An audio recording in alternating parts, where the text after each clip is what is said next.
नमस्कार.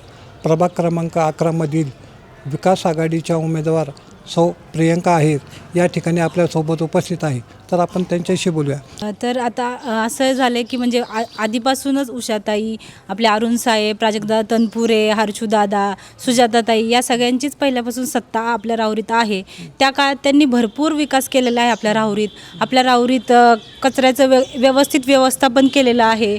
आपल्या राहुरीत कचरा गाडी रोज येते. आपल्या राहुरीत पाण्याची काहीच म्हणजे गैरसोय नाही आहे. म्हणजे एकंदरीत खूप विकास झालेला आहे आणि अजून पण ते विकास करतीलच. आता जर आम्हाला तुम्ही संधी दिली पुढच्या 5 वर्षात, तर आम्ही जोमाने खूप या संधीचं सोनं करून भरपूर विकास करू. त्यांच्यासाठी ज्या वृद्ध लोकांच्या ज्या योजना असतात, त्याच्यासाठी मी ज्या वृद्धांच्या काही अडचणी आहेत त्या जाणून घेऊन त्यांच्यासाठी प्रयत्न करण्याचा नक्कीच प्रयत्न करीन. तुमच्यासारख्या तरुण महिला पण या प्रभागामध्ये आहेत, हो. तर त्यांच्यासाठी काय करतात? त्यांच्यासाठी आपण बचत गट, काहीतरी रोजगार त्यांना मिळवून देण्याची व्यवस्था करू किंवा प्रयत्न करू.